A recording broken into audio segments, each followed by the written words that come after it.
до пратениците е пристигнат плик со писмо од некое здружение на граѓани кое што се вика Ние македонскиот народ и уште едно здружение за борба за еманципација и права на жени, во кое што на пратениците им подвлекуваат дека со гласањето за ќе имаат кривична одговорност, ќе предизвикаат немири во државата, предвремени парламентарни избори и многу известно ќе завршат во затвор.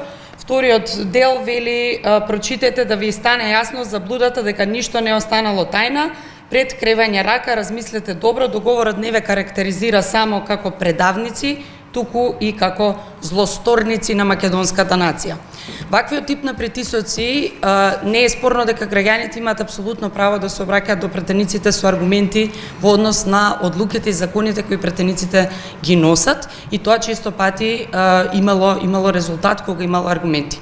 Меѓутоа, изминатава година и пол ние бевме сведоци и сме се уште за жал сведоци на одредени поединци кои што ја користат заканата единствено како средство за притисок врз пратениците. Таквиот однос е неприфатлив.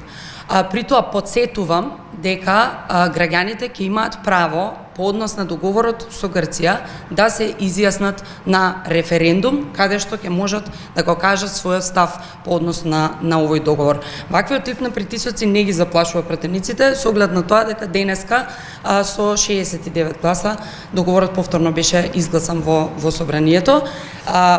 Повикувам на одговорност при јавниот говор, бидејќи е многу важно што секој од нас зборува во медиумите, каква емоција поттикнува, и важно е граѓаните да не се поттикнуваат на акции кои што можат да бидат на нивна штета и одговорност. Ви благодарам.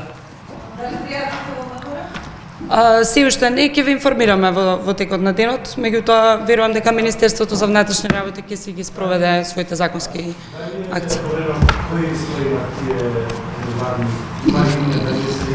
Јас ве повикувам да истражите кои се овие невладени организации, бидејќи навистина не знаеме ние кои се овие здруженија. На крајот од денот не е ни важно. Важно е да тие граѓани знаат дека со закани не можат да аргументираат со пратениците, туку важно е да се користат со факти и аргументи.